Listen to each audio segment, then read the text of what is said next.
Okay, just a quick little discussion about number 15 on page 199, section 310, related rates.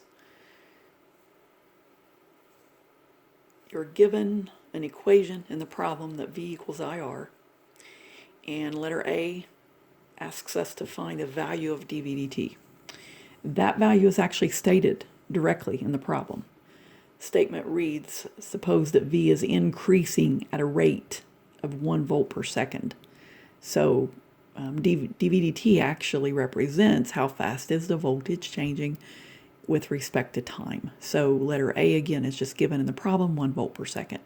Same with letter B, they ask for dI/dt, and in the problem the statement is made that I is decreasing at a rate of 1/3 amp per second.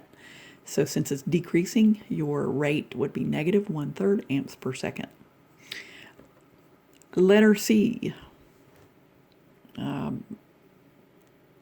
The first time here where you really actually have to do a little bit of math.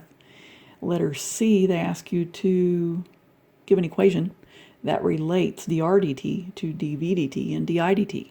So I think then it's pretty obvious that you're going to have to take this equation right here and differentiate it.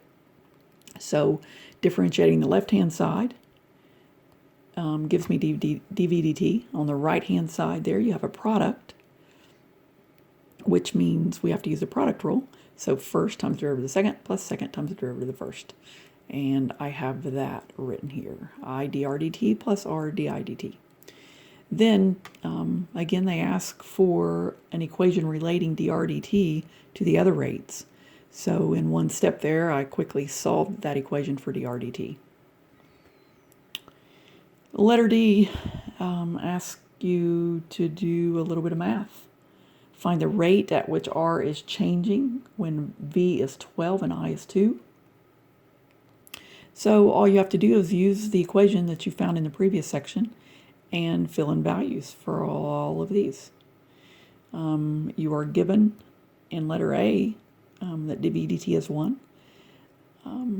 You are also given that dI/dt is negative 1/3, and you are also given that I is 2. The only issue that you have here is finding a value for R, but that's pretty easily done because they give you values for V and I. So a little sidebar here, you know the original equation said V equals I times R.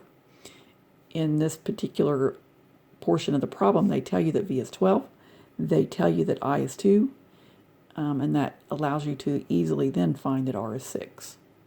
So plugging all of those numbers in, you end up with 3/2 ohms per second, and it also asks if R is increasing or decreasing, and since our answer came out to be a positive 3/2, then R would be increasing.